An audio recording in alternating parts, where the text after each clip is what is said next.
काम पूर्ण होऊ देत नाही किंवा प्रत्येक कामामध्ये अडथळा निर्माण करतात, तर मंडळी उद्या आली आहे कालभैरव जयंती.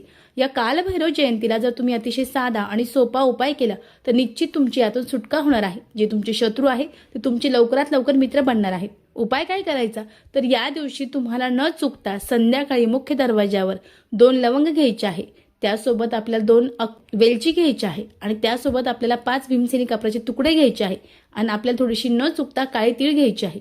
आपल्या मुख्य दरवाजावर आपल्याला मातीचं जे भांडं आहे किंवा पंती आहे ती घ्यायची आहे.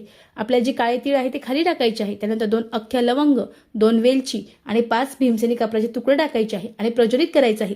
प्रज्वलित करताना आपल्याला कालभैरव अष्टक जे आहे ते मोठ्या आवाजात लावून द्यायचं आहे आणि तोपर्यंत ती जळेपर्यंत आपल्याला तिथेच बसायचं आहे. असं केल्याने आपल्यावर कालभैरव महाराज प्रसन्न होतात, आपल्यावर त्यांचा अखंड वरदहस्त राहतो, आपल्या घरात सुद्धा त्यांचा अखंड वरदहस्त राहतो. जीवनामध्ये आपले अनेक शत्रू संपून जातात आणि आपण सुख शांतीने जगत असतो. अतिशय साधा, अतिशय प्रभावी उपाय आहे, निश्चित करावा. श्री स्वामी समर्थ. धन्यवाद.